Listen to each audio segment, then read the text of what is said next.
Welcome to the Delineation, an astrology show with Cam White. Hey everybody. Oh, the audio cut out. Forgot that was going to happen. Hi. Welcome to, I believe this is episode 14 of the Delineation. It's been a while. Just to kind of, oh, sorry, I got something in my mouth. It's been a while since I've done an episode. I am still trying to figure out what this podcast is. And what it's kind of turning into is a platform for me to really talk about one subject at a time that I really want to dive deep into. And so you'll probably be seeing these a little bit more consistently, but only at about a once a month basis. But anyway, it's been a while. Welcome to episode 14. And as the title suggests, we're going to be talking about Pluto in Aquarius. And yes, this is a part one.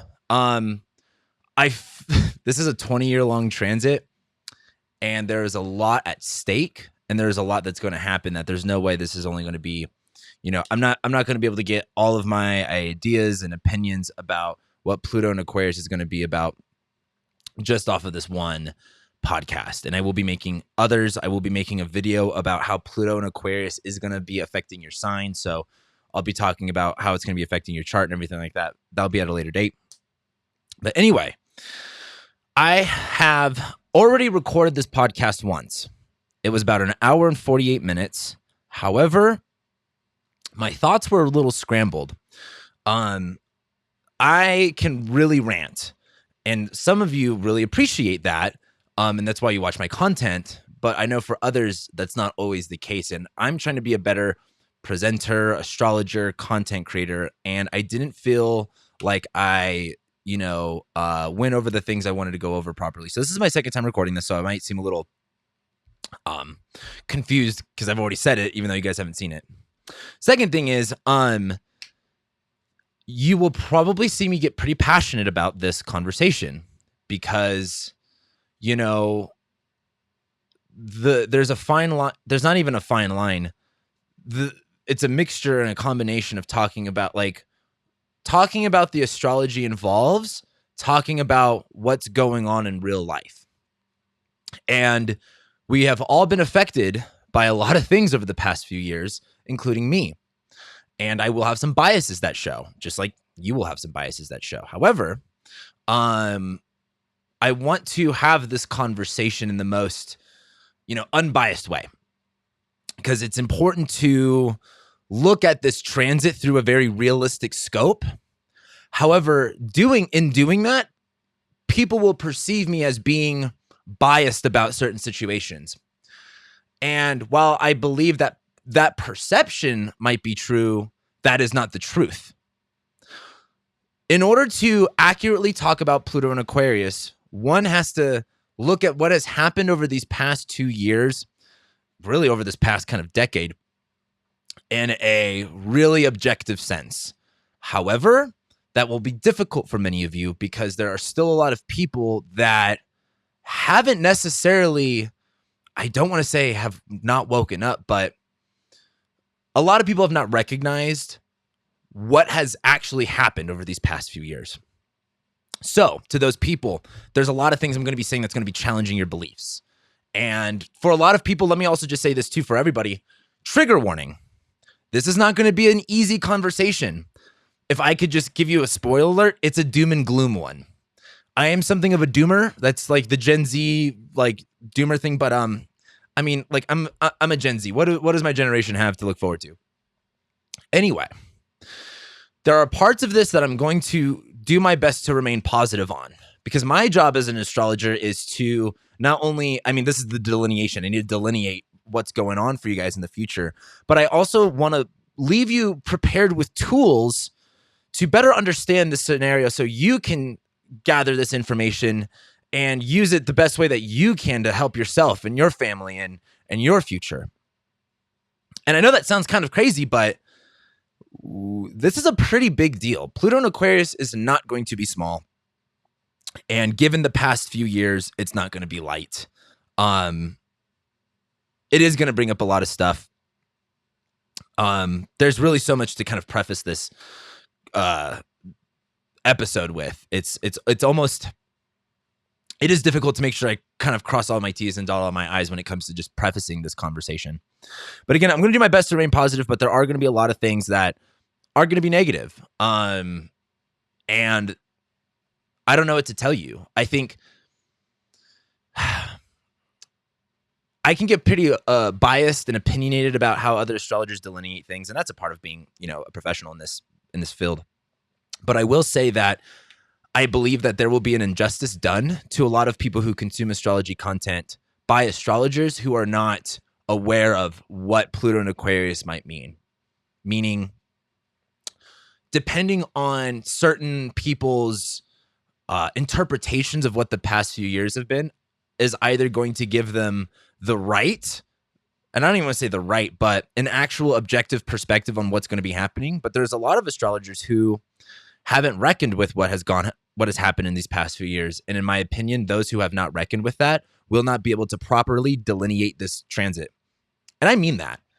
For a lot of people, and when I say this, we'll be talking about everything, but when we talk about this Aquarius stuff, again, if you have not reckoned with the objective reality of what has shifted in this world in the past 2 years, they're not going to delineate this correctly. And so, in my opinion, I'd much rather go a little bit more negative than be like, oh, Pluto and Aquarius, we're all going to hold hands and sing Kumbaya. Because if you think that's what's going to happen, you are surely mistaken. However, I don't want you to walk away from this as only necessarily doom and gloom. My job as an astrologer is to forewarn those for one, my job is just to read the astrology, right?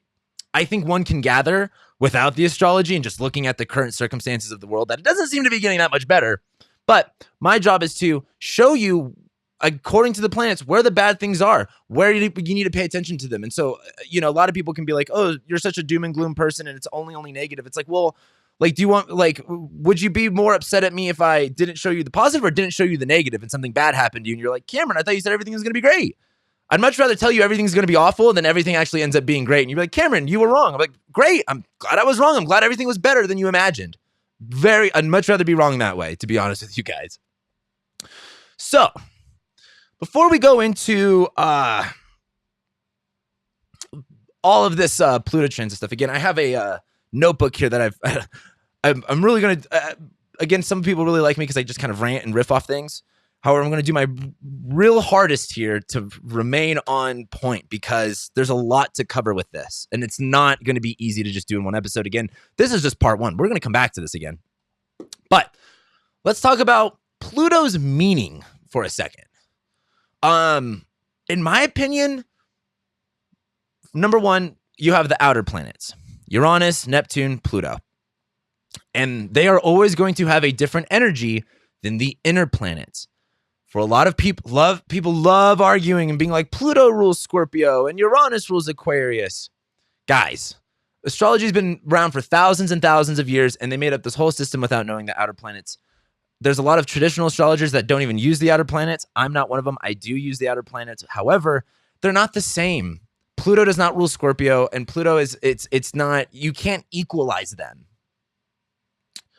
Pluto, you can look at let's just think about the mythology for a second. And I'm not going to go that deep into like the meaning of Pluto, whatever, but we are going to just kind of cover the basics here.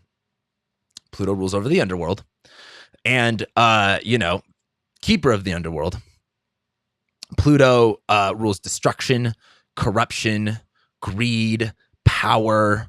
In a lot of, Pluto can be a very generational planet too. Like there's the millennials and the Pluto and Sag kids, the Gen Zs. So it can be a marker of that. But oftentimes what you see with Pluto is this kind of, for one, government structure. I see a lot of in my clientele who deal with, when their jobs are related to, work with gigantic companies or governments, you'll see Pluto hanging around somewhere. So I think to understand Pluto, I think you really have to understand that Pluto, in my opinion, is going to represent big power, whether that's through, again, corporations, governments, people, ideas. And Pluto is going to radicalize things. Pluto is going to take things to an extreme beyond comprehension. And it's not a subtle planet. Let's talk about, for a second, I just kind of want to talk about the transit of Pluto and Leo through Pluto and Capricorn. So I want to start with Pluto and Leo because we're starting with the boomers. And I know I have a lot of boomers listening to this. And if you're taking this personally, knock it off. Get over yourself. The boomers had a lot of great things handed to them here in America, at least. And even in like it's funny. I've heard a lot of people talk about like there's in China, like their boomers like also really similar to like how our boomer is. So it's cross-cultural. Pluto and Leo kids, post-war economic boom. My parents were able to buy a house off like one income. And, you know, my parents get frustrated when I complain to them about everything, but it's, I guess it's hard from a Gen Z perspective where I made like really good money this year, but due to inflation, not much has actually changed about my situation, which is, rather sad because off the income I'm making, if this was 20 or 30 years ago, I'd be balling out of control. But, it is, again, I talk about this Pluto and Leo because they got post-war economic boom, full of pride and passion, wasn't really scared of anything. And a lot of things were, you know, done out of like ego. This was the rock and roll generation, the celebrity generation. And then we move on to Pluto and Virgo. And this is when we got the weird mixture between Pluto and Leo and the Gen Xers, the boomers and the Gen Xers. The Pluto and Virgo people, we're talking about like the invention of LSD and, you know, Pluto and Virgo seemed much more, in my opinion, of a end of the boomers and a switch over to the Gen Xers. But I want to kind of talk about Pluto and Libra for a second. I was watching a YouTuber and he brought up a really good point that I thought was really telling of the astrology. And he just kind of brought up how the Pluto, he wasn't talking about the Pluto and Libra, he was talking about the boomers, but how these boomers all got married rather quickly. But then they also turned into like one of the biggest divorce rates. And he talked about how those divorces traumatized a whole nother generation, the Gen Xers. And the Gen Xers are the ones that have Pluto and Libra. And it's such an interesting way to think about it because, you know, Pluto and Libra, we're talking about like, you know, destruction, fear, and, you know, it's in Libra, like the marriage, the relationships. Pluto and Libra really changed all of that for a lot of people. You know, divorce wasn't necessarily that common before that Pluto and Libra time versus it got really normalized during Pluto and Libra. So then, of course, you have all those kids traumatized over, you know, relationships, law, and, you know, well, we got to keep moving on because I can keep riffing on this stuff for a while. But then you get the Pluto and Scorpio generation, the millennials.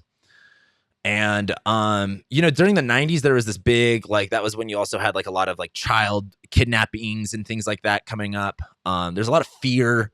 A lot of the Pluto and Scorpio generation too, they've really torn down establishments. I mean, like the Pluto and Scorpio kids have really, I mean, they just took everything apart. I mean, it started off with the Occupy Wall Street movement. They were just in it for the destruction of it all. Then you get the Pluto and Sag kids. The Pluto and Sag kids, I mean, Pluto going into Sagittarius was actually when NAFTA was signed, which exported most working class jobs to overseas. And there was this rise of globalization, and we all thought globalization was going to be great. The Pluto and Sag generation was also like, I was a part of the generation that had like unrestricted access to going online, like at a very young age. A lot of us were the first generation of helicopter moms where I think of Pluto and Sag as like outside is dangerous, you know, stay inside, play on your video games, stay online.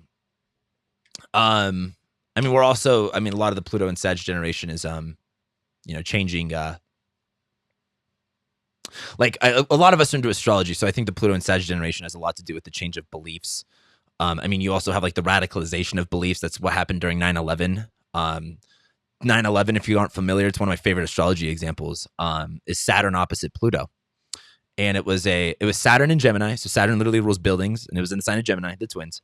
And it went opposite Pluto, which rules, again, like power, fear, destruction. And it was in Sagittarius. And it was this idea of foreign people, religious extremists, which is Pluto and Sag, destroying buildings. Very very on point. And then you get Pluto and Capricorn, which these Pluto and Capricorn kids, let me just tell you right now, have had the most injustices done to them. These kids have had nothing but shitty educations. Parents can barely afford anything. Half of these kids got masked up in school. Well, for one, a lot of them disappeared off the face of the earth after they stopped school. And people thought that was for health, but like kids are still missing from the school system, which is not healthy.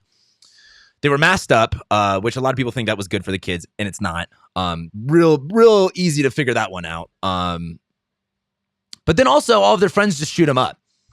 Like I never understood when everyone was like, we need to get these kids back in school. It's like literally half of these, like, how many school shootings do we have? And then also all of these kids are fucked up on nicotine, even though they were the first generation to probably not have an addiction to nicotine. They're all on social media, all types of fucked up. And Pluto and Capricorn, Pluto going into Capricorn was the beginning of the 2008 financial crisis, which if you're not familiar with that, pretty much a bunch of banks made really shitty bets on poor people. And instead of helping out poor people, the Bush administration and specifically the Obama administration bailed out the big banks and corporations rather than helping out regular people. This is also Pluto and Capricorn was when I always forget what that Supreme Court thing was. It's not Manchester. Is it Manchester United? No, that's a soccer team. Is it? It was when they pretty much ruled that corporations are also people, which is very Pluto and Capricorn to me. So Pluto does not have a perfect speed, so to say, meaning Pluto goes faster through other signs than it does through other signs. Pluto has gone its fastest from Cancer to Capricorn. And Pluto experiences its fastest transit through Libra and Scorpio. As Pluto descends into Aquarius, things slow down. I think the Pluto and Libra transit was like 12 years, maybe 15. I think it was around 12. Same thing with Pluto and Scorpio versus Pluto and Aquarius is going to be 20 years, 2 decades. Quite a bit of time. So this isn't like a lot of you are going to not ever experience Pluto and Pisces, which honestly, if you think Pluto and Aquarius might be bad, I think Pluto and Pisces might be a little bit scarier. That's when we're going to be downloading our consciousness to computers and stuff. But I want to go over a few things with you real quick. One specifically being Pluto's transits. So I want you to really pay attention to a certain degree. And that degree is 0 degrees Aquarius. If you've been watching astrology for a while, you know that has come up a few times in the past few years. And it's a really big deal. And I want to get there for a second. So everything changes here in March of 2023 is when Pluto enters Aquarius. The first day is March 23rd. March 23rd is when Pluto will enter Aquarius. Then, later on in 2023, Pluto will go retrograde and go back into Capricorn. That is going to be on, I believe, June something.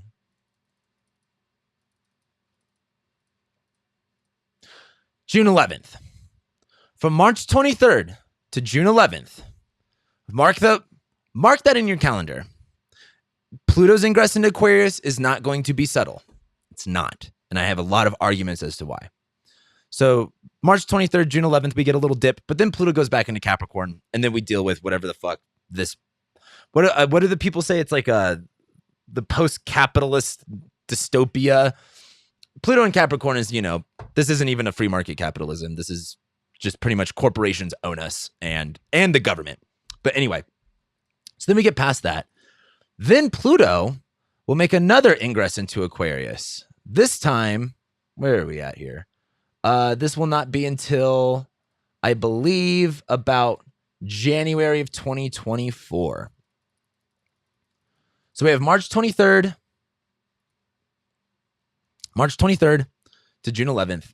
And then on January 19th. Also notice, it's a fucking Pluto Cazimi when this transit happens. This is not subtle. Like, this is a little loud. Literally, the sun conjoins Pluto and then ushers it into Aquarius. And that's going to be on January 21st. So mark that day down. Pluto will hang out in Aquarius again for a while. It's not just going to be one transit. So then Pluto will go into Aquarius station retrograde. And then it will go back into Capricorn again. And it's not going to be until the next presidential election when Pluto goes back into Aquarius. It's literally going to be on November 19th. Now, what's important about this November 19th one, and this is the last ingress of Pluto in Aquarius, by the way. This will also deal with a Mars retrograde. I want to show you. Mars will station retrograde in Leo, opposite Pluto. That's going to be December of 2024. And then it'll go opposite. And then literally, check this out.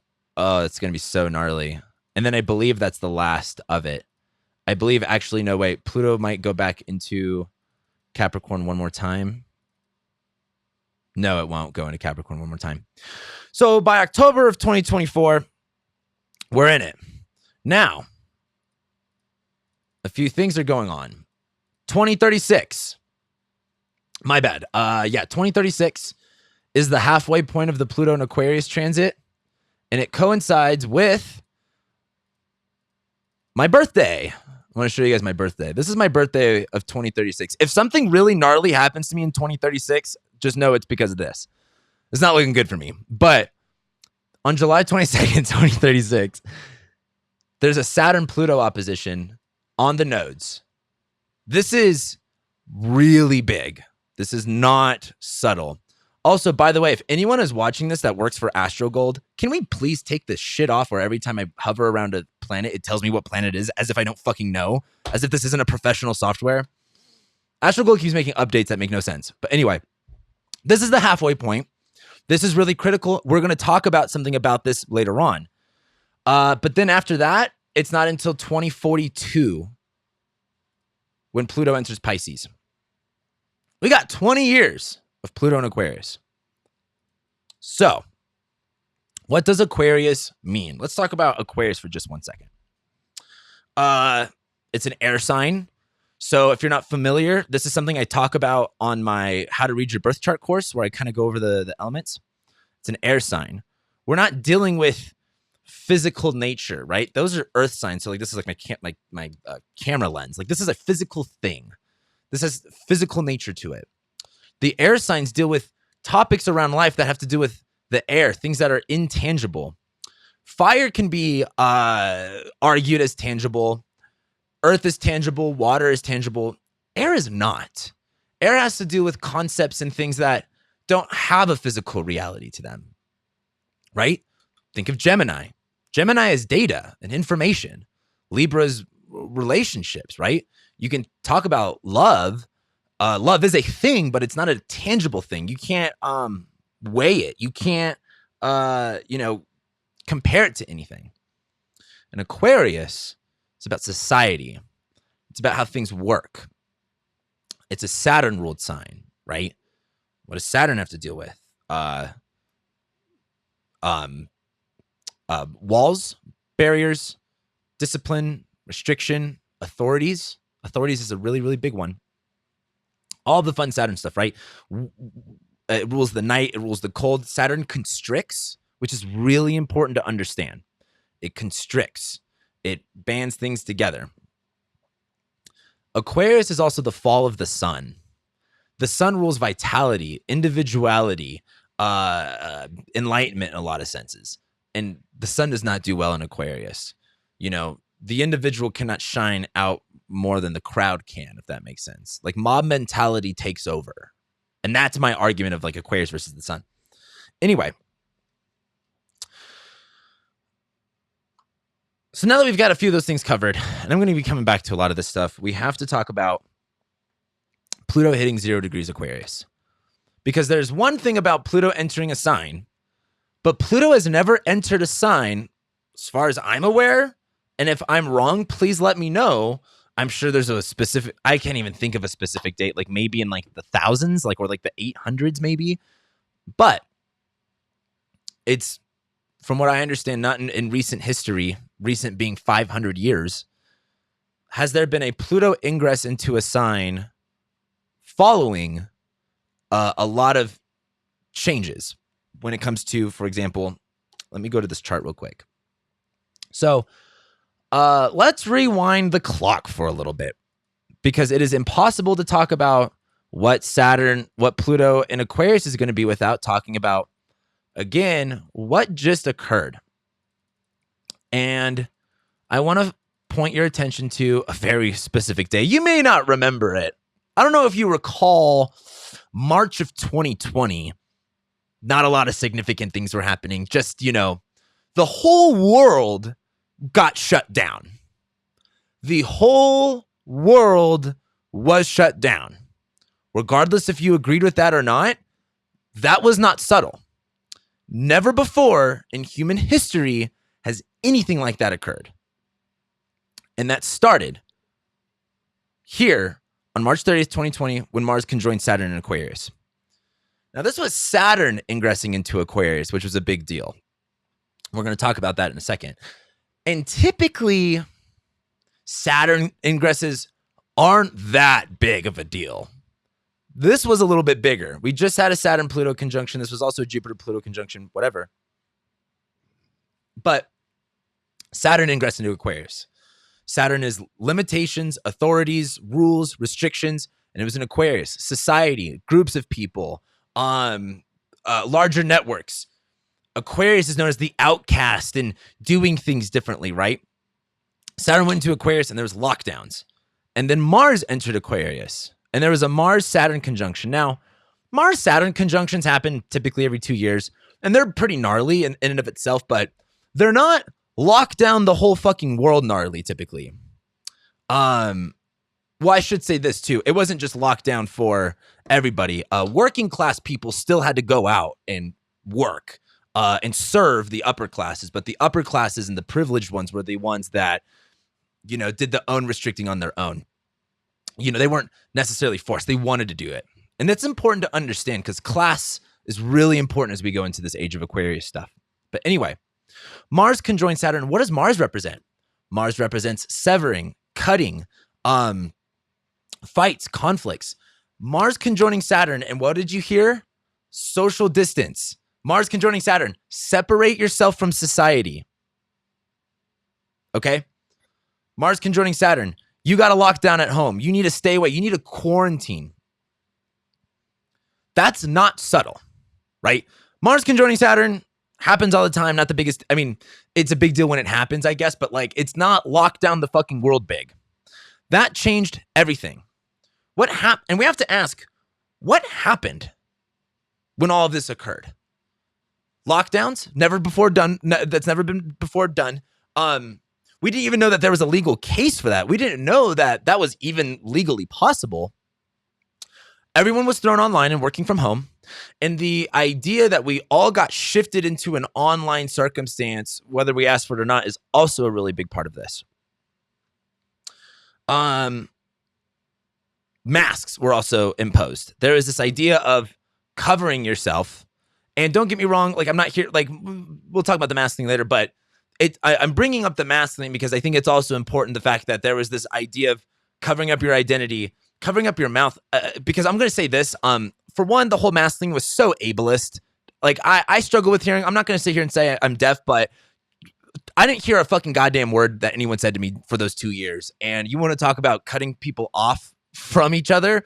When I can't see your mouth, I can't connect to you and I can't hear you. But fuck me, right? We have to use masks that didn't actually protect anybody or anything. But anyway, they wanted you to cover up your face and your mouth. And that brought a distance. I don't know if you guys remember grocery shopping with all of the masks on, but no one felt human. No, I felt disconnected from everybody. But that was also a big disconnecting time, which is also a Saturn and Aquarius thing. Disconnect from society. Outcast yourself. Banishment is another way to look at it. Saturn and Aquarius has been the cancel culture stuff, the mob mentality. And they also said 2 weeks to stop the spread, which looking back in hindsight is really funny. That they just said 2 weeks. And it was this idea, and I'm bringing this up for a very important reason. It was this idea that you have to do something for the greater good, even though there was zero evidence that lockdowns were going to work. There was zero evidence that this quarantine was going to work. In fact, in places like Los Angeles, where I lived during the pandemic, we had some of the highest rates of COVID, even though we had some of the most restricted lockdowns, because COVID spread indoors. And because people were trapped indoors, they were spreading it amongst each other. And even though Los Angeles locked down the literal outside in the beach, I talked to my friends in Colorado, and they don't understand. Like, in Los Angeles, you couldn't go to a park. They can lock down the outside. Pretty terrifying when you really think about it. I know a lot of you are really cheering it on, but what I'm trying to bring up here is they wanted you to do something for the greater good of people. I'm not necessarily against that in any way. However, it's important to understand that that was a narrative that they used. That's the Saturn in Aquarius. You don't want to be, a disease spreader, right? You don't want to be Saturn in Aquarius is the idea of you need to protect other people. You need to do things for the greater good. And that is true a lot of the times for certain things, but they weaponize that, which is important to understand. So we have the Mars-Saturn conjunction. Lockdowns happen. They took away your right to work. They took away, literally, they locked down the beach in Los Angeles, which is what? Like, that's, imagine telling anyone 100 years ago that at some point it would be illegal to go outside, to literally be in the outdoors. Anyway, so that was the Mars-Saturn conjunction. As an astrologer, at this point, I knew that the next thing on the list was Jupiter conjoining Saturn, which was going to happen at 0 degrees Aquarius. So a lot of astrologers saw this and went, oh, we're in for something bigger than I think we imagined. So this is a Mars-Saturn conjunction. Again, Mars-Saturn conjunctions happen every 2 years. They're not that big of a deal. But let's fast forward a few months. Again, everything went online at this point. Stimulus checks went up. They also took away your right to literally go exercise, and they told you, spend money, get fat. I think like the average American gained 40 pounds, which was pretty fucking crazy. But, we don't want to, heaven forbid we're fat phobic and we just let people get diabetes and obesity. It's better to sit inside and, not do anything than exercise. Anyway, as you can tell, I'm rightfully frustrated with a lot of the things that have occurred as just a human being. And, whether you agree or not, I hope at least you could see a different perspective, but maybe I'm just preaching to the choir here. But I want to fast forward to a specific day, which was December of 21st, or was it the 12th? I always forget. It was December 21st.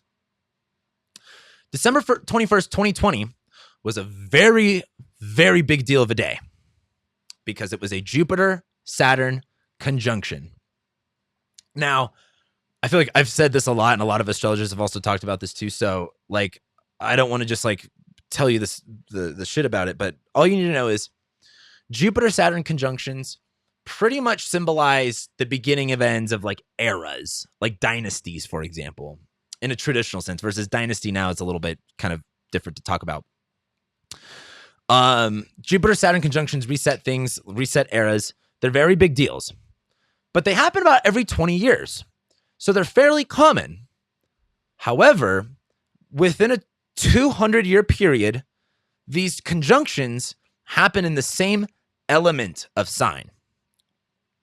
Since, I think it was sometime in the middle of the 18th century, so the 1700s, the Jupiter-Saturn conjunctions have been happening in Earth signs. So for 200 years, Jupiter-Saturn, representing the beginning of eras, changed into Earth signs. And this happened in the middle of the 18th century. What has happened since then? Rise of capitalism, economics. The material wealth of this world has completely changed. You could talk about Taurus and how we've, been able to grow and generate crops. Broccoli wasn't even a thing before this. Broccoli's a GMO for people that don't know. It's not a real fucking, it was man-made. We've engineered food. We engineered, also when you talk about Mercury and you talk about Virgo, that material, when you talk about numbers, we have, money has completely changed. You talk about Capricorn, governments, democracy, structures have all changed since then. And in fact, some of humanity's greatest, I don't want to say greatest as if they're all great, but greatest as in big deals, achievements, and even losses have happened in the past 200 years. All coming back to the material. The material world has changed more than anybody has ever imagined, right? That also coincided with Pluto going into Capricorn, and that's a conversation for another day. What was important about this Jupiter-Saturn conjunction was that this was the quote-unquote first, I'm going to come back to that, this was the first Jupiter-Saturn conjunction in air signs for the next 200 years. We just talked about what air signs represent. Ideas, data, relationships, society and the structure behind it, the collective conscious, if you want to use that word. That's what all these air signs represent. And so I want you to think for a second. If the past 200 years was a Jupiter-Saturn conjunction in the earth signs, and literally, I mean, like, look at how much material wealth and how many material things have literally changed. And I want you to think about that with air signs. Now, or what can change in terms of ideas, in terms of information, data, relationships even. Technically the first Jupiter-Saturn conjunction in air signs actually happened in the 80s, 1981.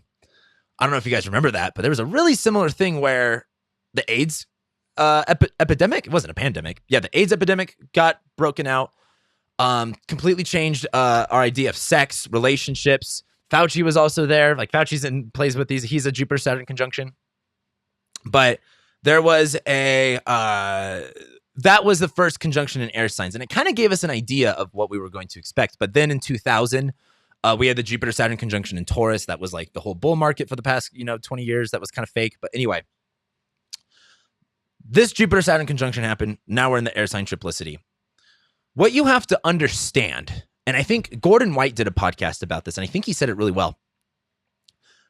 This is just the shifting of the times. This is not just, right now things are kind of weird. Things are going to be weird forever. We are not going back to the reality we once knew. This is shifting things on a 200-year level on in ways that you can't even comprehend. Imagine telling someone, on the Mayflower what America was going to be in just a small amount of time. Not that much changed from the 1500s to the 1700s. A lot did, but not as much as what has happened in the past 200 years. And if you know anything about compounding interest and how the longer you go, the more you make, I want you to think about the compound effect of this. I mean, look how much has changed in the past 5 years, 10 years. Think of the next 200, right? So Jupiter-Saturn conjoins in Aquarius. We have to ask ourselves, what happened during this time? And for a lot of people, this might feel confusing, but let me bring some awareness for you. The Jupiter-Saturn conjunction was when the emergency use authorization of the COVID-19 vaccine was approved. There's so much to break down with this. Number one, I want to bring up the use of emergency use authorization. If you're familiar with how this stuff works, the idea is in order for something to get an emergency use authorization, there can't be any other remedies or any other ways to get around something.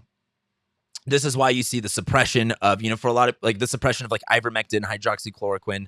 A lot of people think they're like, the argument against why ivermectin was banned was it's a big pharma product, so big pharma can make money off of it. But there's no patent on it's patentless. So there is no money in ivermectin. There's much more money in a patented vaccine. For the working nurses out there, a lot of people don't like to believe nurses for whatever reason. But if you talk to nurses, they are still right now today in June of 2022, the code for COVID or the protocol for COVID is still remdesivir. And there's if you talk to nurses, they'll tell you that people die on remdesivir. And that's the drug that, is the protocol to use against COVID. So anyway, there's a lot of reasons as to why they chose why there was leaning into the vaccine. But this is when the emergency use authorization happened. According to them, there was no other ways to handle it. Even though we knew that it sticks to fat cells and, vitamin D is important, but they didn't want you to exercise and they didn't want you to get sunlight. But they introduced this vaccine. The other thing about this was during this time, they changed the definition of what a vaccine was. By the way, at this point in the game, this was December of 2020, Joe Biden said that he wasn't going to take the vaccine. Kamala Harris said she wasn't going to take the vaccine. It was the Trump vaccine at that time. So they're all anti-vaxxers, even though they said that if you don't get the vaccine, you're a murderer. So it's important to also understand that whatever side of the spectrum you're on, they're all hypocrites and they're all working completely against you. But Jupiter conjoined Saturn, emergency use of the vaccine. They changed the definition of what a vaccine was. They also, this is something that was a conspiracy theory back then. There's a lot of things that were conspiracy theory back then versus what the reality is. And that is, this is experimental. mRNA has never been done widespread on human beings. They said it wasn't a gene therapy, and now it's more out that it actually is a gene therapy, and it actually is fucking with genetics. That's so important because not only during the Mars-Saturn conjunction did we see the whole world locked down, never before have we seen that before. Then the Jupiter-Saturn conjunction happened, and pretty much like, I think the vaccination rate, it's some crazy number, but like half, if not more than half of the population was injected medicine that no one really had any idea of what could happen with it. And again, if you think that there was safe studies and tests about this, like read the Pfizer data. That's why they were trying to hide it for so long. Now, this happened, and then I want you to think of what happened during this time. This was the end of December going into January, and for one, there was the January 6th thing, which was like Mars and Taurus, and that guy had like the bull horns, which is like super iconic. But I want you to think about the societal split that happened here. I mean, it was the MAGA people versus the Biden people, and a lot of people had a lot of hope and faith in that things would quote unquote back to normal. But things really split here. I remember January of 2021, and I just remember I watched the January 6th thing happen. I was watching C-SPAN because I'm a nerd, and I just remember the heaviness of that day in the sense that, like, I remember Joe Biden got elected, and everyone was like, for the most part, like, okay, hopefully things will go back to normal, because at the time we thought Trump was the worst thing that ever happened. But during this time, the vaccine got introduced, more and more people took it, but that wasn't good enough. The Jupiter and Aquarius part of this, in my opinion, was very like, if we just all take the vaccine, all of this will go away. Jupiter and Aquarius is like, just trust everybody and everything will work out just fine. And then let's actually remember what they did. They said, there was people arguing for like the unvaccinated to not get healthcare, because there was also the propaganda, and not just the lie, propaganda that a lot of you believed in. And that propaganda was that the vaccine will stop the spread and that we can go down to a COVID zero. In fact, actually, the lie was herd immunity at this point. God, there's so many lies. It's literally like, well, I guess I feel like when I watch how women describe domestic abuse situations and how their abuser manipulated and lied to them, that's how I feel right now with how society and the governments and corporations have treated me personally. But at that time, it was, we need to reach a herd immunity, which is very Jupiter, Saturn, Aquarius. But then it turned into, no, everyone needs to get the vaccine. Not only do you have to get the vaccine, you're going to lose your job if you don't get the vaccine. And I know a lot of people here are, well, I don't even say a lot of people. I don't know I have such a diverse following, to be honest with you guys, and it actually blows my mind. But regardless of what you think about the vaccine, I want you to just hear me out and understand, and just listen to me in my story. And as a professional astrologer, you have to think who comes to an astrologer. It's people in times of crisis, people that don't really have a lot of other options or solutions as to understanding why life is the way that it is. Do you know how many nurses came to me to be like, hey, I've built up my whole career doing nursing and now I'm about to lose it because I don't want to take the vaccine. A lot of people lost everything to this. And I know a lot of people were very like, good riddance, which in my opinion, it like, eat shit. But it really split society. They took away your job. They also introduced vaccine passports during this time. So not only could you not work unless you had this experimental medicine, you also couldn't even go and do regular things. And as much as people love to argue that vaccine passports have been a thing, yeah, for vaccines that actually worked and that were actually tested over about 7 years. There's never been a vaccine passport for a experimental drug that was not FDA approved by at this point. It had the emergency use authorization, but it was not FDA approved. And so you couldn't even go to a movie theater some people like haven't even seen their family because of this stuff. It's not light. A lot of people think that, again, we've had vaccine passports forever. Not like this. Which is really important to understand. So then this is also when Joe Biden got elected. And this is when it was cool to be vaccinated, even though 5 minutes ago, everyone was an anti-vaxxer. And again, also that word doesn't even mean anything anymore. Because also when you're forced a medication that has no legal responsibilities, and Big Pharma doesn't have to pay for anything, like, how are you going to be like, what if I told you, I don't even want to go into the examples. You guys are fucking smart enough. The other thing that happened was the digital IDs. They said, yes, get a vaccine passport. But here in Colorado, for example, there was a way that you could just put it on your phone. They wanted to track you through your biometric data. In fact, one of the big pharma people, I think this was on a World Economic Forum discussion. They were talking about how COVID was great because it allowed people to be more open about sharing their biometric data. And we're going to keep coming back to biometric data because that's so crucial. But, there'd be these alerts. I don't know if you guys remember. I never signed up for this shit. But I don't know if you remember, but you would get a notification if you were near someone who had COVID. They would alert you and say, oh my God, you were near someone who has COVID. You should self-isolate. You should quarantine. Some point, that's not going to be a choice. At some point, they'll be able to detect you and say, oh, you were near someone sick? We got to lock you up. And we're going to talk about that. A lot of people think that that's extreme, but just wait. So, Mars conjoins Saturn at 0 degrees Aquarius. The whole world locked down. Whoa! Jupiter conjoins Saturn Aquarius. This is the first one for the next 200 years. This is the next one in air signs. And then again, experimental vaccine, the split of society, people, again, a lot of Jupiter, and a lot of people, again, like, so many people lost their jobs to this. And you had the president of the United States saying that the unvaccinated should literally get sick and die. And then you had half of society saying the unvaccinated should not get medical care.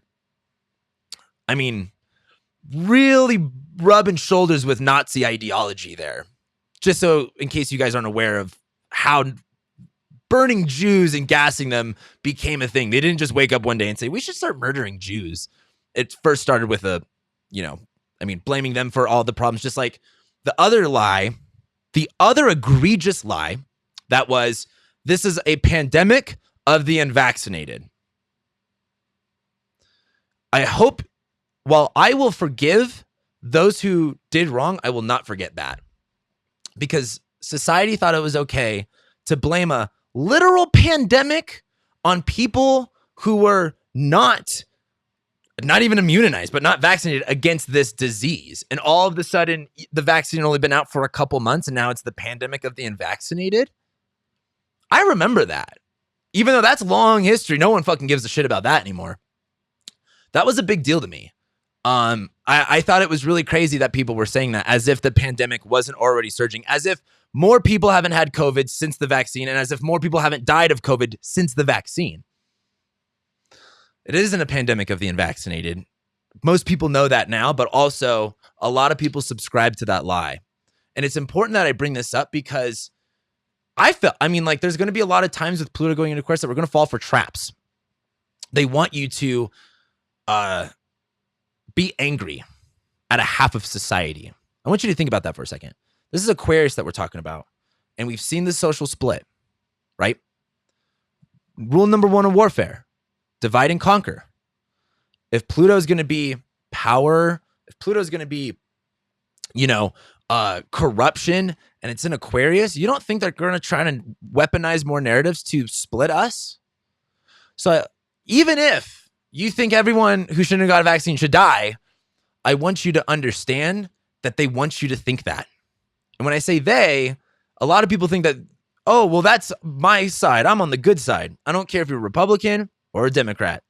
They're not playing for you. You are just a meat bag that's taking up too many tax dollars or not providing enough tax dollars. So let's talk about this more.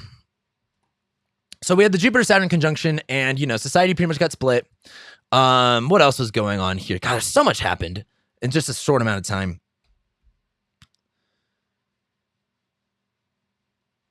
But because we had Mars conjoined Saturn at 0 Aquarius, and we had Jupiter and Saturn conjoined at 0 Aquarius, I think I have a good idea of what Pluto hitting 0 Aquarius is going to be like. What do you guys think it's going to be? I feel like a Blue's Clues right now, or like Dora the Explorer, of like, where does the map go? If you don't think this is going to get turned up by 10, you're smoking dope. If you think we're ever going to go back to a normal, you're wrong.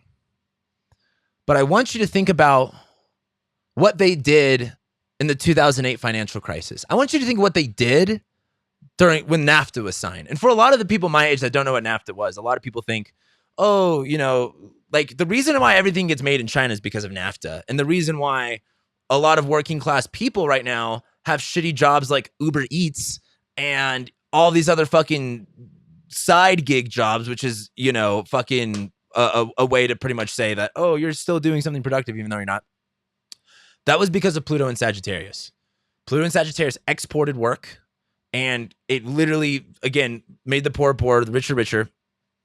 Pluto went into Capricorn. And did you know, Gordon White even talks about this. I have his book, Chaos Protocols. He even talks about this. It would have cost less money to bail out the people who had their homes foreclosed on than it would have been the banks. But the Obama administration bailed out the banks instead. So if you think that they care about you, they don't. And that's important to remember, because when Pluto goes into Aquarius, they're not going to. There's something different that's going to be happening. Now, I said that I prefaced this conversation earlier with, we've never seen a Pluto ingress like this. We've never had a Mars-Saturn conjunction at 0 degrees Aquarius, followed by a Jupiter-Saturn conjunction at 0 Aquarius that changed the triplicity shift, then followed within a year by Pluto entering that sign and going over that same degree 3 times. I would love to sit here and say nothing's going to happen, but when you look around, the Fed has no control over the monetary policy. Janet Yellen, imagine you were an expert at something, and because of that expertise, you were elected as one of the most powerful people in the world. And then you said on national television, I didn't know what I was doing. I was wrong. Janet Yellen, all these people in the Fed think that they know what they're doing, and they don't. So they don't give a fuck about your money.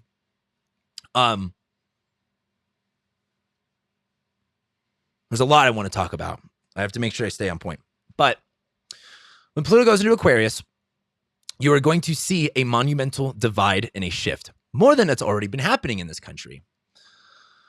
Pluto in Aquarius asks you to, for one, let's kind of go over the things here.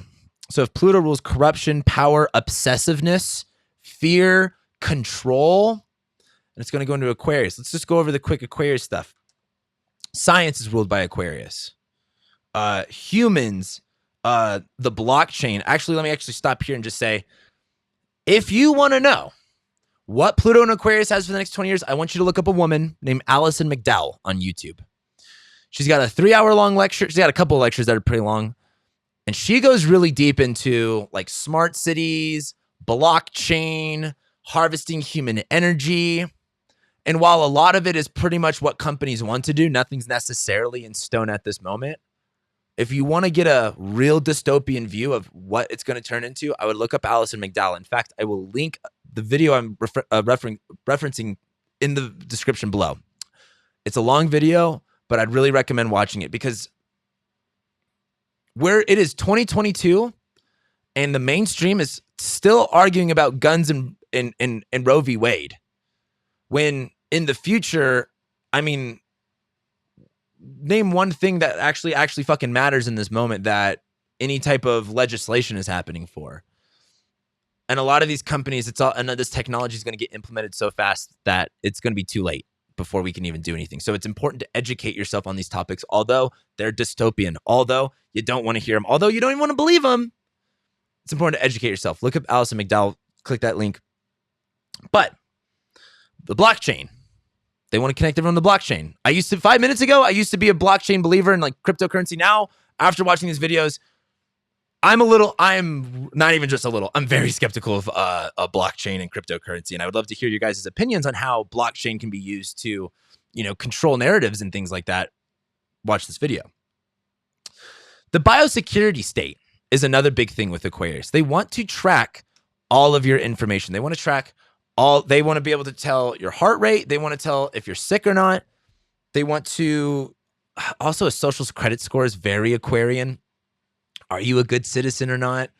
Are you doing what's best for other people?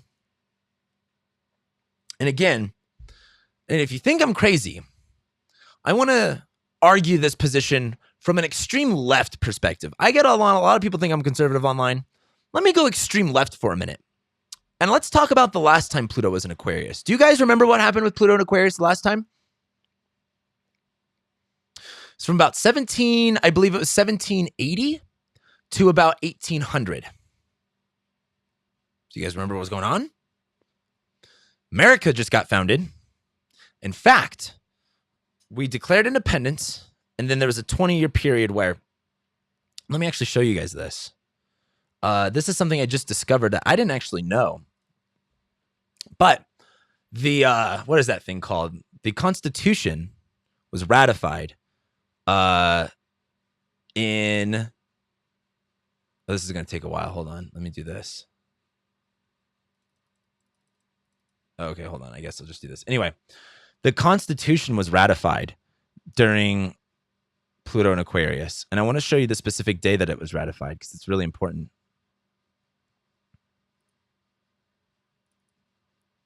So in 1788, this was actually, in fact, it was about, I believe it was June. Where are we at? Here we go. Yeah, this was about when it was ratified. It was a Saturn-Pluto conjunction in Aquarius. And the Constitution literally starts with "we the people." Now, there's an argument I would make that this makes me a little bit hopeful for Pluto and Aquarius, that like, hey, this gave power to the people, and this empowered people. That should be positive, right? But do you remember what we were doing and how we pretty much were murdering Native Americans and black people weren't human beings, and if only you were a land-owning white guy, you had freedom and control? I want you to think about how we classify people right now as Pluto goes into Aquarius, because a lot of people would argue that, don't get me wrong, I love this country. I have some patriotism, but I also am not afraid to say we committed genocide to Native Americans. Also purposely. It was literally not only legal, but you could get cash rewards. But during this Pluto and Aquarius transit, we had a bunch of peace treaties made with Native American tribes, and also we were enslaving black people and using them for free labor. And the only people that had these freedoms and rights were rich white people, rich white men specifically. So that was different because that was Pluto in Aquarius at the beginning of Jupiter-Saturn conjunctions in Earth signs.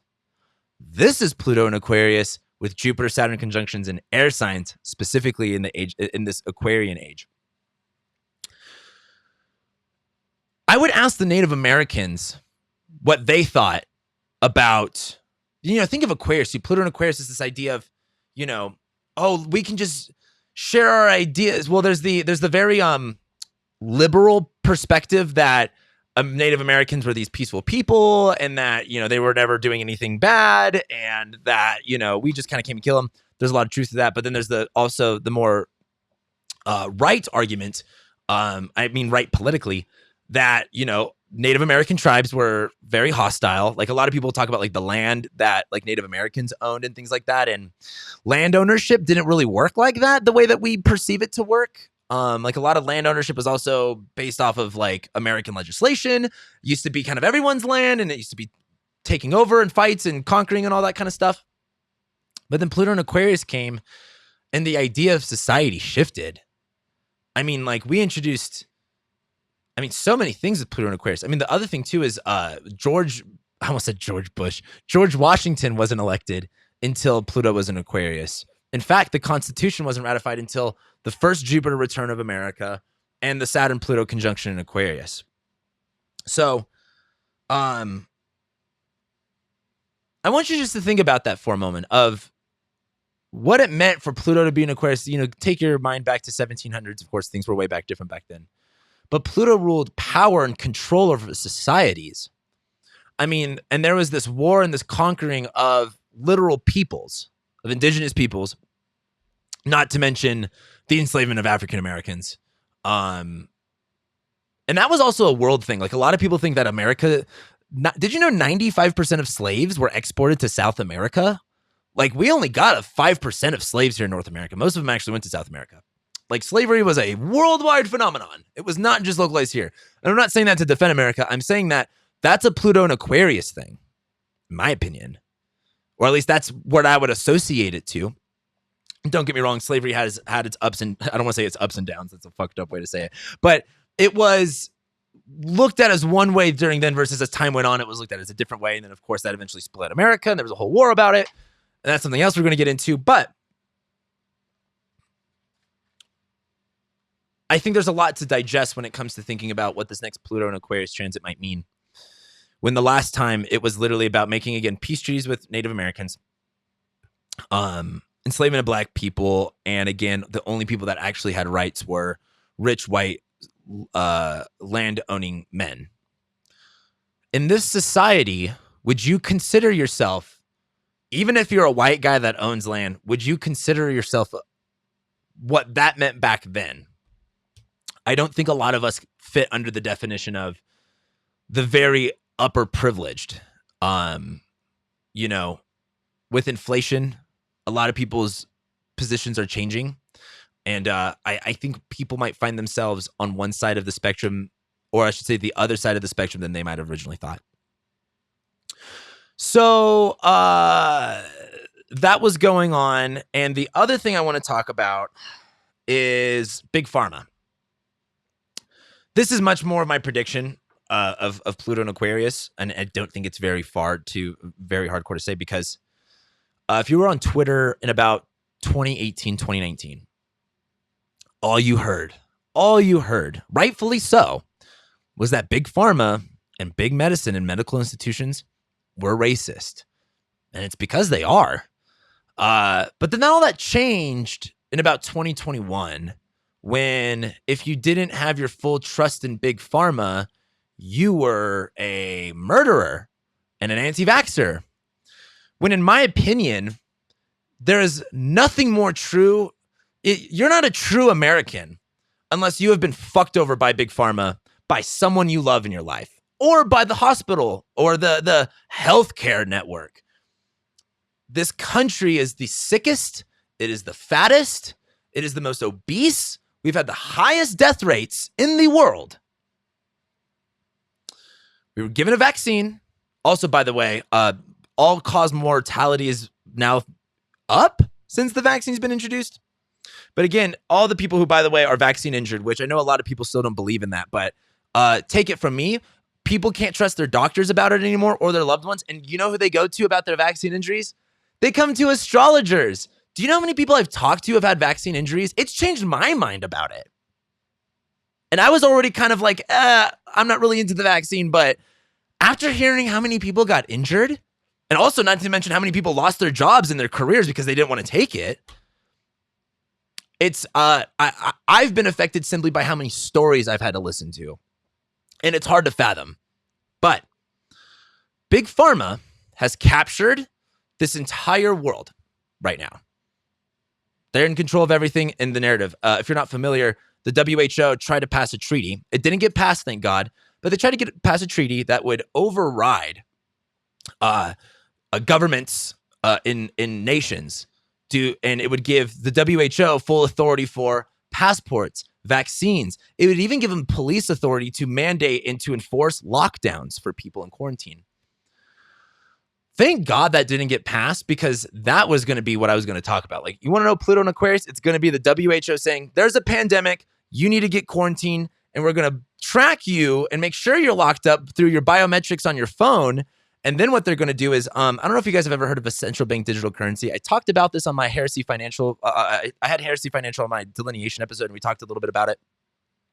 What's going to happen is they're going to say money's out of control, and they're going to, just like, back when we got off the gold standard, they changed it to a fiat currency. There's going to be an emergency, and they're going to have emergency use authorization. It's going to be a lot of emergencies coming up because people love to use that word emergency.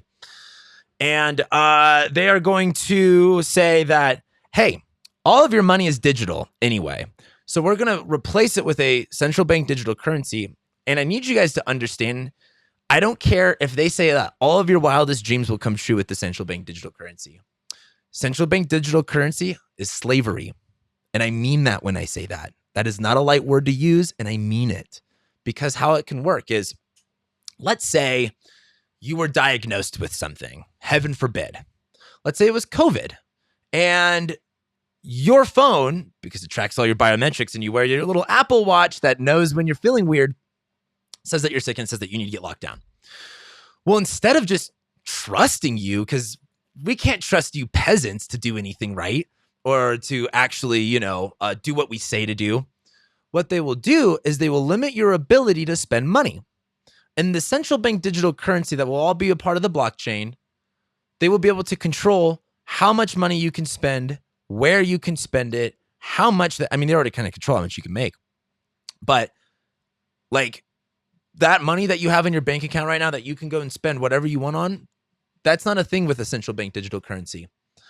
They will have control over where you spend money. And let's say, oh, you need to be quarantined. Well, we're just going to turn off your bank account and you won't be able to go anywhere. In fact, because of social credit scores, what they'll do is they will incentivize other people to leave you alone because you will have a lower social credit score. And then people will also be affected by that. So they'll just outcast you.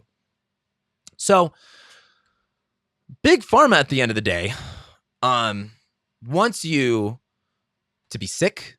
They want you to, well, again, if you think this is about health, and I do not, if you are a doctor, I will debate you about, I won't debate you. I won't waste my time because I'm right. And the fact that, you talk to any of these doctors, most of medical school is bullshit. I won't even go into that. But what I will say is big pharma is not about health. Western medicine is about prescription drugs. If you have had any experience with the healthcare system, you understand that they don't want you to be better. They want you to be on a drug because that's how they make money. And they tell you, go back to the 90s. Before the 90s, a lot of my generation doesn't understand this.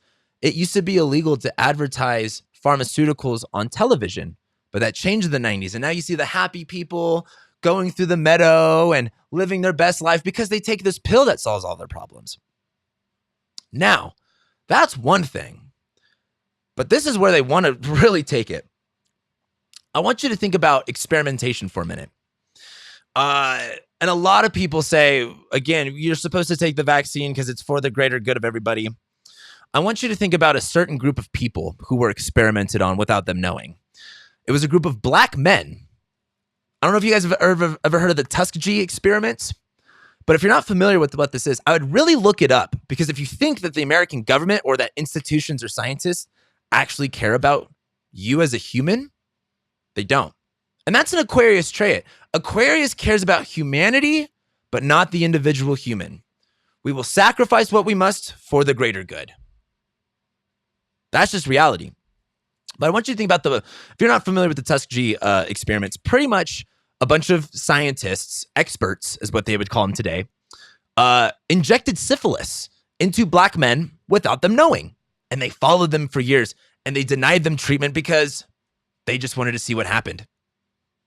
How would you feel if you were injected with something that you didn't know the consequences of and you had to pay for the health of that afterwards? By the way, the Tuskegee syphilis experiments happened when Saturn ingressed into Aquarius in 1932, I think, maybe 1933.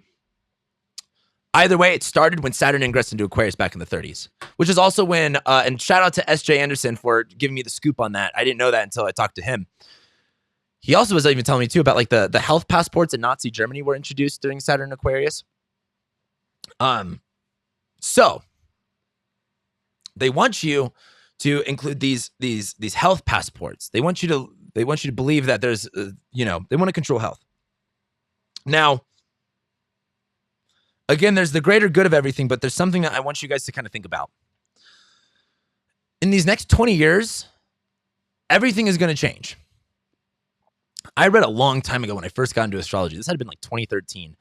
I was reading it was like a cafe astrology article, and the article talked about how Pluto and Aquarius is going to be transhumanism and kids will be robotics and stuff. And I was like, yeah, right. Alison McDowell talks a lot about Mormon transhumanism and how the church is embracing humans blending with technology. Now, we're getting into some really deep ethics questions right now, and this is what I'll say about it. So what she was talking about is specifically the Mormon transhumanism movement, which is crazy to me. They want to make it normal for humans to accept technology into their bodies. And the way that they're going to do that is they're going to go after disabled people first. Now, I am not saying whether it is right or wrong to do this. However, I think it requires a little bit of thought and not just saying this is good. But they want to give, they want to implement more technology with disabled people. If your leg blew up in Iraq and you want a new robotic leg, and same thing if you're disabled, I think disabled people should have the right to do that. However, anything can be a disability. And I think, if I could say, oh, my anxiety is a disability, if I could even say, my hearing's a disability, at what point is my disability going to allow me to introduce technology into my body? Let's say I have anxiety, and because of that, I want a Neuralink chip. And whether that's bad or good, to be honest with you, I could sit here and tell you both reasons why it's good and bad. But that's not for me to decide. What I have to do is tell people what's going on. But what they want to do is they want to, when you get into the future with all this Aquarian stuff, guys, because Pluto and Aquarius, you want to know what Pluto's Aquarius is going to be? Think about the last 2 years and times it by 1,000. If you think the transgender conversation's crazy, wait till we start debating on what a human is. Because let's say I'm 50% robot, and let's say my robotic leg can make me outrun human beings. At what point am I robot and what point am I human? I think those are going to be really hard questions to ask and answer in the future. But this is one thing I will also say, and this is, of course, going to be extremely controversial. However, my job as an astrologer is to bring people awareness of what the future has. And sometimes it's going to go against some people's beliefs. Sometimes I'm right, sometimes I'm wrong. I'm not afraid to be wrong. Don't necessarily think I'm wrong about this, but I've got to say this because I also don't see a lot of people talking about this right now in the astrology community. But I kind of want to talk about the trans thing for a minute. There are a lot of people that are trans, that identify as transgender, that are into the astrology community. The LGBTQ community has actually really unearthed astrology from the dead. Like, the gays really made it cool to do astrology online, and that's a whole history behind that. But the White House, I believe it was Jill Biden said this, not Joe, Jill. They said that the best thing for youth, for transgender youth, is gender affirming surgery. We're going to get to the adults in 1 second, but these kids, you can't let them have surgery or these puberty blockers. Puberty blockers are genital mutilation. If there's one thing that I could say is that I was abused sexually as a kid. Reason nothing ever happened is because the adults didn't do anything. And there are a lot of adults right now that are encouraging kids, little girls specifically, to chop off their breasts. And I'm a big advocate of not, like, a big reason to go into this is right now it's socially normal for parents to chop off little boys' foreskins, which is genital mutilation. And we wonder why men are so fucked up in this day and age. It's maybe because one of our first experiences in life is genital mutilation. And I'm against it. If I can go, if that is one thing I can change, is circumcision is genital mutilation of children, which is disgusting. But we've already normalized that. Again, it would be crazy if we cut off little girls' labias, but you know, that's weird comparative to circumcision. But anyway, I'm bringing this up because you have these youth who are experiencing gender dysphoria, and instead of saying, maybe you should do some therapy, maybe there's some other things, maybe you can wait it out. In fact, when you actually look at the statistics, a lot of gender dysphoria goes away after a certain age. They end up just becoming gay. They say that like puberty blockers and surgery is life-saving medicine, and it's not. Look at suicide rates. They don't go down after post-op surgery or even puberty blockers. And then they say puberty blockers are reversible. They're not. They are doing experimentation on children, and the trans activists in this community need to be loud about kids need to be off limits. I believe if you're an adult human being and you believe that sexually or surgically transitioning to become the gender that you want to, I believe you have the right to do that. And I will defend your right to do that. However, we cannot let this happen to children. We can't. That is something that I don't hear enough vocalization about in the astrology community. And if you believe kids should be able to little girls should be able to cut off their breasts because they feel like they're different, it's mostly because they're on social media and they're being perceived as things that they're not. They're full of. It's the same argument as why pedophiles say they can fuck kids. And that is because they can make their own decisions. If you think a little girl can cut off her breasts, and then you could then it's literally the same argument of saying that little girl can make sexual decisions based off herself, which is pedophilia and chomo shit. I don't like, again, if you subscribe to that narrative and you're not willing to see that maybe you've been conned into something, because I'm not going to get mad at you for believing it, because I understand most people are here because they want to be good people and they want to help people, but understand you're not helping anybody by mutilating their genitals as children. Number one. Number two, this is my thing for trans people. Again, I have plenty of trans fans. I have trans clients. I know people that are going to be trans listening to this. I have nothing against it. I really don't. I believe if whatever you need to do to make yourself happy, go for it. I believe in your right to have the surgery. However, as an ally, in my opinion, of the trans community, I want to forewarn you. They want you to have surgery. They want to experiment on your body. Do you know how much money is on your head? 20 grand for a double mastectomy, right? Mastectomy is the boobs, and then hysterectomy, because, you know, eventually steroids and testosterone at a certain amount of time will predispose you to cancer at an early rate. The rate of infections after surgery are sky high. If you want to be trans, I think you have the right to, but my biggest recommendation is when I look at this Aquarius stuff and how many people are experiencing gender dysphoria right now, and that right now the government says the best thing for you is to get surgery. Please don't be afraid to be patient and put it off. If you really think it's the best thing for you and you think life will change, again, I believe in your right to do that, but don't be afraid to wait and be patient. They want to experiment on your body. They want you to be a customer for life. And if you start taking these steroids, you start taking these hormones, they don't tell you about the risks. You're probably going to have multiple surgeries if you do bottom surgery. There's a super high risk for infection, and you can die. Plus, these hormones and these steroids are going to fuck up your body, and then you are a client for life. The coke dealer gives you free cocaine because they know when you withdraw, you will come back for more. They want to give you and put you on all of these things and say that everything will be magical and fine. But that's not the truth. It's not. You guys need to be careful about and be more skeptical about Western medicine. I know this is going to piss a lot of people off, and it's not popular for me to say any of this stuff too. I'm sure YouTube's going to I'm already having problems with YouTube, but it is so crazy right now how people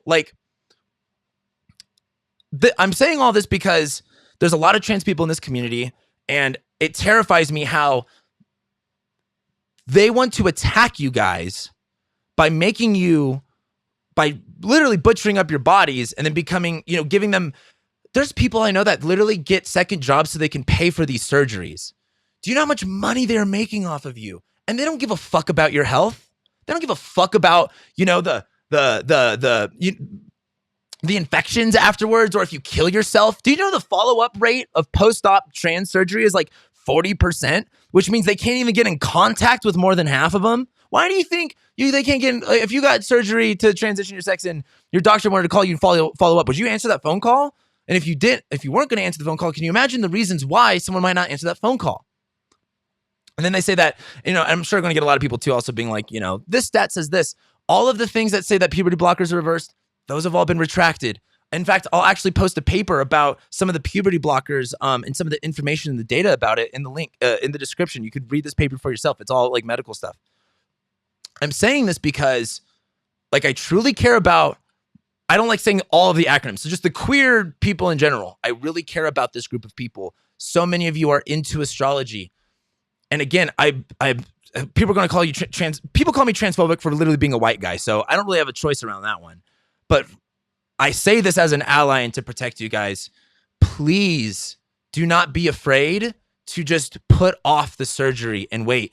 You also do not have to have surgery to identify as trans, which is something that it kind of blows my mind. I know people that identify as trans, non-binary, and that's confusing to me, but you do not have to have surgery to be trans.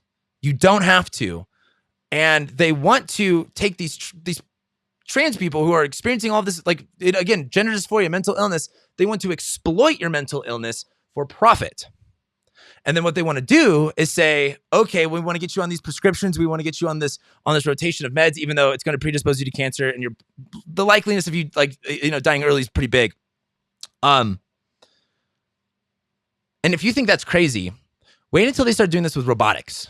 Again, I think it's funny that people are like, the gender question is really big right now, but wait until the human question comes into play. What's a human? What if someone's part robotic, or what's a robot? You know what I mean? Are we robots? Because at certain points, they're going to be making, skin, robotic skin look like regular skin and perform like regular skin. So what is a human versus a robot? So again, I'm saying all of this is why this is a part one, because there's a lot to talk about here. And the reason I wanted to do this is I would love to just sit here and be like, this is what Pluto and Aquarius means. Goodbye. But this is going to affect us in ways that we're not prepared for. They lock down the whole world. They force you to get a vaccine that you didn't consent to, or you lost your job. I don't think Pluto and Aquarius is going to tone that energy down anymore.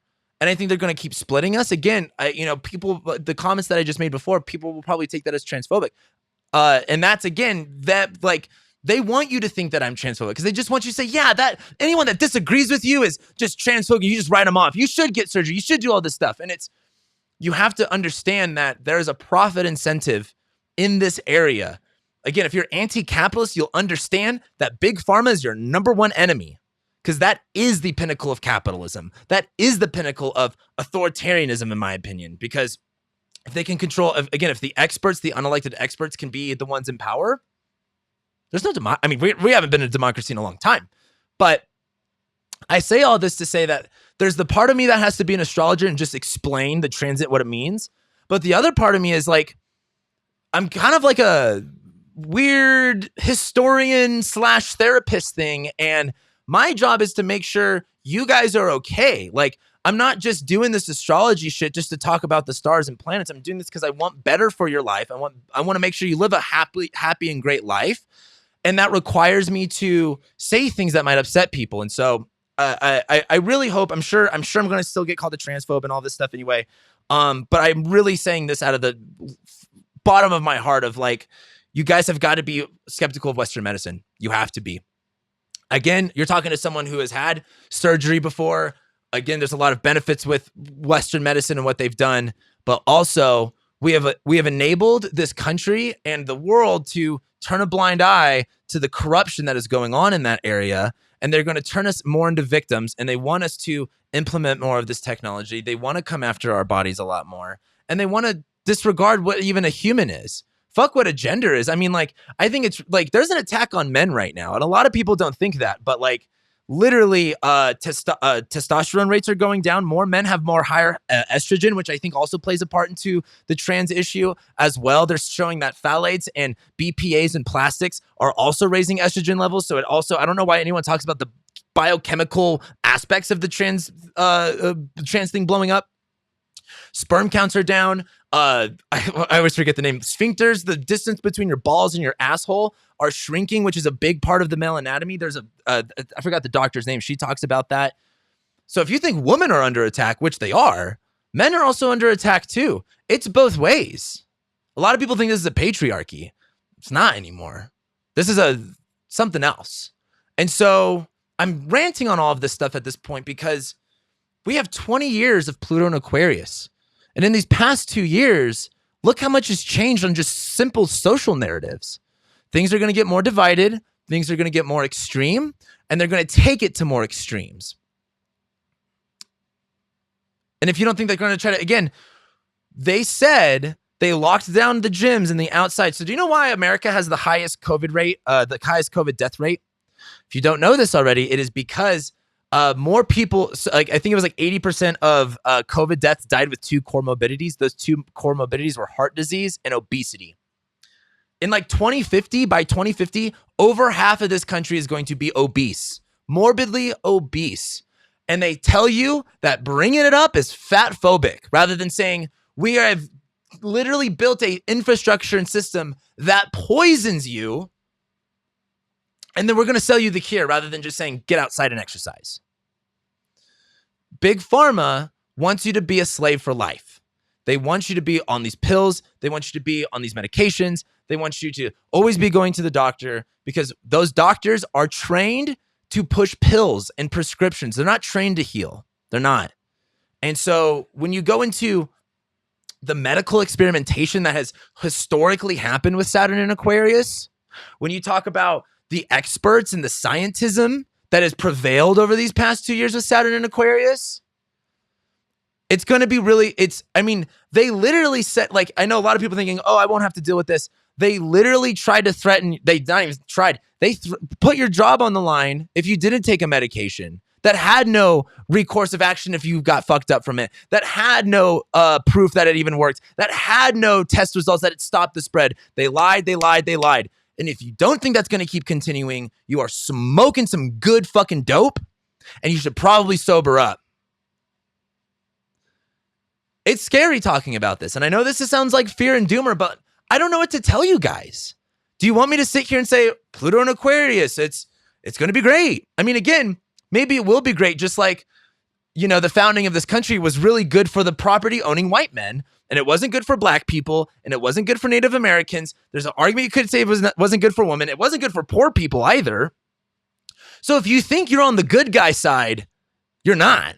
That was one of the things I really appreciate about Saturn and Aquarius, because there are so many things I saw people be like, I want to be on the right side and good side, and then something happened where they had an opinion that differed, and then all of a sudden they were the ones that were banished and outcasted with Saturn and Aquarius.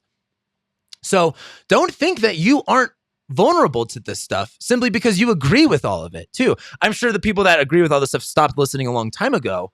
But again, I'm going to get called a bunch of different things. And I want you to know that I'm doing this because I'm just trying to give you guys some insight as to what the future has in store and what to look out for. Positives that I could see with Pluto and Aquarius, there could be, I think it's going to be the societal split. For example, you're going to have to be more and more plugged in, but the Pluto and Aquarius part is uplifting communities, actual off-grid communities, like communes where we all work together and, we're not having to rely on government infrastructure and corporate infrastructure, and we can rely on each other. And that's what I'm trying to do here, I guess, is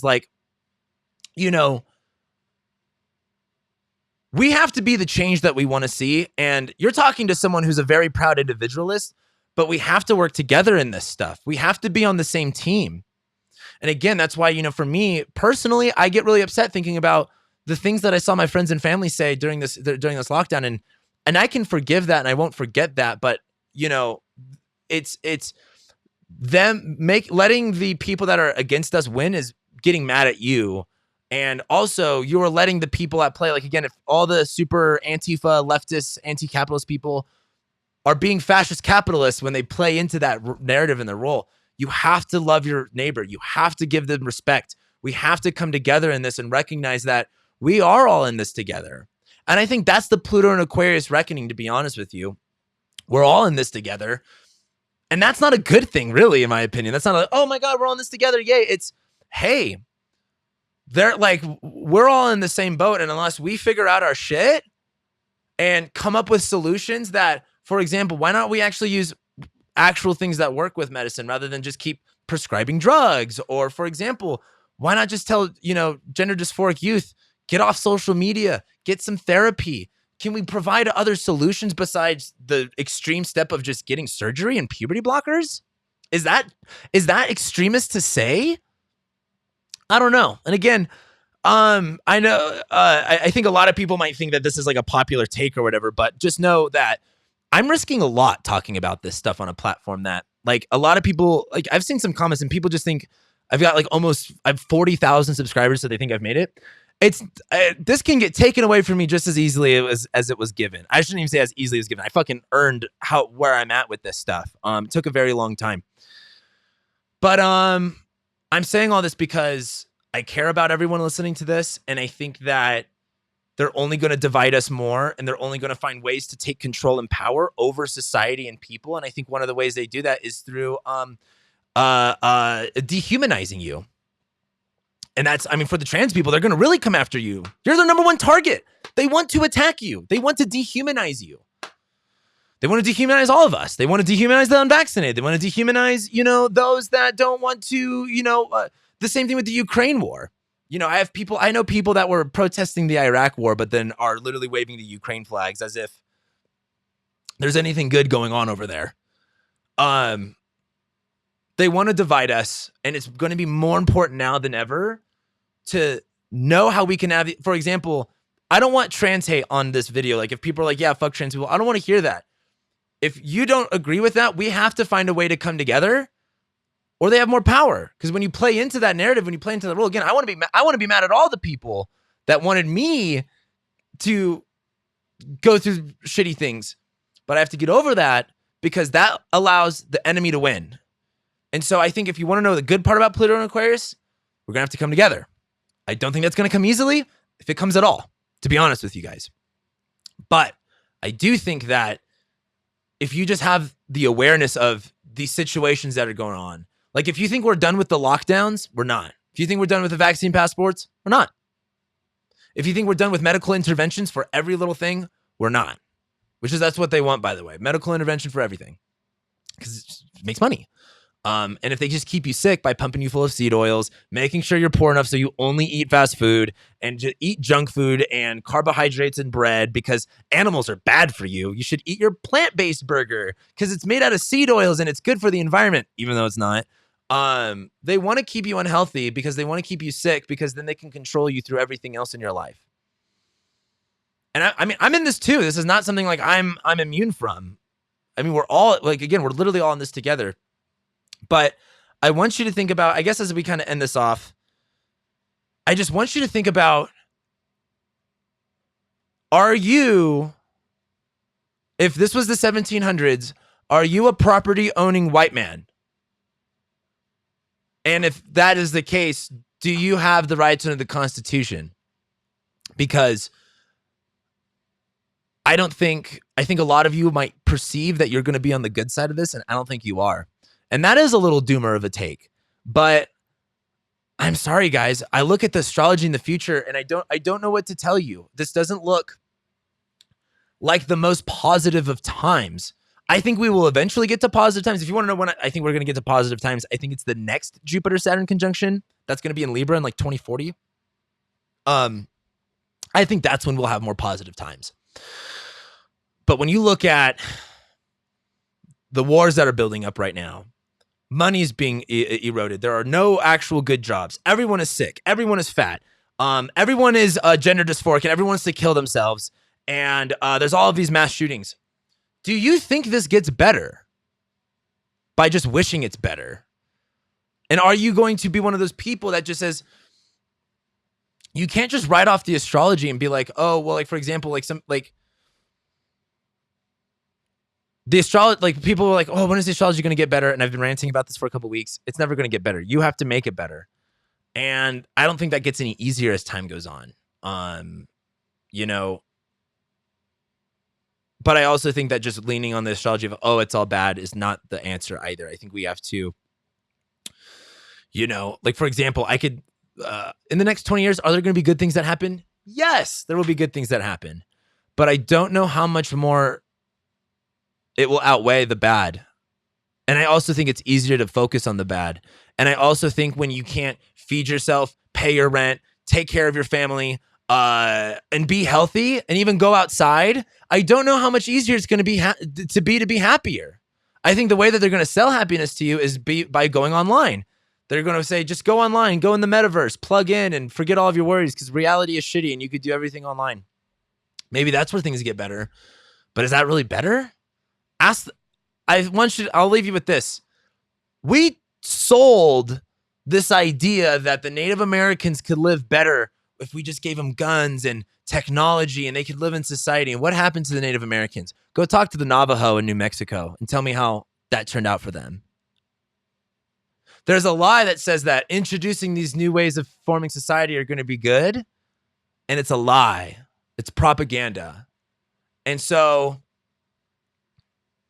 you know, this is not again, I said trigger warning. I said in the beginning, this is a big episode. And I'm going to make other parts to this. And when I do my video about how Pluto and Aquarius is going to affect each sign, it's not going to be as doomer as this. It's going to be much more like realistic. This is much more meta, big picture. I mean, we're going into a 20-year shift. We're going into a 200-year shift. Look at what's happened. Look at what's changed in the past 10 years. We went from like the idea of having the internet in your pocket was like, huh? Versus now it's like, I mean, you can't even get a job. I mean, here in Colorado, it's classist and racist, in my opinion, but they want you to use your digital ID more than your regular ID. And so they don't give a fuck if you're poor and that you can't afford a smartphone. They expect you to own one. So if you don't think that is going to compound and only get more and more extreme, I don't know what world you're living in. And if you think, Cameron, I'm wrong, I hope I fucking am. I hope I'm wrong about all of it, to be honest with you. But I don't think I am. So I know this is not the positive note to end on, but that's where I got to end it. I really want to know what your guys' thoughts are and below. And if you're still listening to this, because I really want to, I don't like to just preach to the choir. And if you're still listening to this and there have been some things that I have said that you disagree with, I actually want to know what you disagree with. And I want to know why. I want to better understand why. You know what I mean? Don't just say, oh, you're wrong, blah, blah, blah. If you're going to go ahead and comment and waste your time commenting, at least give me a real explanation as to why. It's not that, and I'm not going to sit there and debate you, but I do want to know, understanding why. And I also want to know if you have seen a little bit of anything differently after this podcast. Same thing. I want you to watch that Alison McDowell video I'll link. I mean, she goes into really deep shit. It's very tinfoil hat land, but also guys, like, I mean, 2 years ago, I thought conspiracy theorists were nuts, and now I'm turning into one because reality is not providing answers. The conspiracy theories are providing actual answers because they actually end up being true. Like, for example, people still believe that the pandemic has a zoonotic origin. It was from a bat, even though Anthony fucking Fauci said this was made in a lab in an email to Francis Collins. I don't know what more proof you need than the guy who is like in charge of all of this saying that it was totally like edited in a genome. Anyway, I'll leave you guys off with that. This is a lot to digest. This is a lot coming. And so as much as I'd rather just sit here and say, don't worry about it, don't stress, it's my job to tell you, I think you should be prepared. If I knew what that meant though, I think I would tell you, and that's the hard part. I don't know how to prepare for this. You know, you can get like an emergency bag. You should have an emergency bag anyway. I think the best way to prepare is educate yourself. Knowledge is power. That's another thing with Pluto and Aquarius. I mean, like, we're literally like, you have the internet at the palm of your hands, and there are things that I have outsmarted people with like master's degrees on because of shit I've learned from YouTube. Educate yourself. Arm yourself with knowledge. Arm yourself with, compassion. And that's coming from me. I'm an asshole. I do not have a lot of compassion. But I'm really fucking trying because I really think it's important. So arm yourself with knowledge educate yourself where you can, because you can prep all the food you want and get all the guns you want, but if you don't have a smart mind, you're dead. I would say that you're better off investing your time in educating yourself on these topics, so when things do happen, you know a few things. You're not completely disempowered. Because again, with this Pluto and Aquarius stuff, a lot of people think that they're going to be on the good side, and they're not. The rich are only going to get richer, and the poor are only going to get poorer, and it's up to us to fend for ourselves. So, I guess with that being said, again, I can rant about this forever, but I'll be making another part to this probably when Pluto goes into Aquarius, and we'll actually talk about it because we'll know what's going to be going on then. That's, from now until then, a lot's going to change in this world. It's not going to be subtle, guys. It's not going to happen. I would say it's not going to happen overnight, but it probably will happen overnight. Just like overnight, you were locked down. I can't imagine this doesn't happen quickly, and all of a sudden you're kind of forced into it. Because that's Aquarius. It's get in line and shut up. You're not an individual. You are a group. You are a monolith. So I guess that's what I have to say. Not the most positive delineation. I'll follow this up with the positive delineation, but I don't know what to tell you guys. I would also say this. Maybe I should have prefaced this. When you get into astrology, you're literally looking into what the cosmos have to say about the future. And people will be like, oh, I didn't want to know that. If you don't want to know this stuff, I think you're in the wrong hobby. If you don't want to know what the future has in store, stop looking. Ignorance is bliss. This is a real shit. This is real shit. So if you want to stay happy, get out of astrology. But if you want to be prepared and have a little bit of awareness, so for when you're forced onto the blockchain and you're forced to do all these things, you can have a good idea of what's next and upcoming. So I'll leave you guys up with that. I love and appreciate every single one of you. I'll be seeing you next time.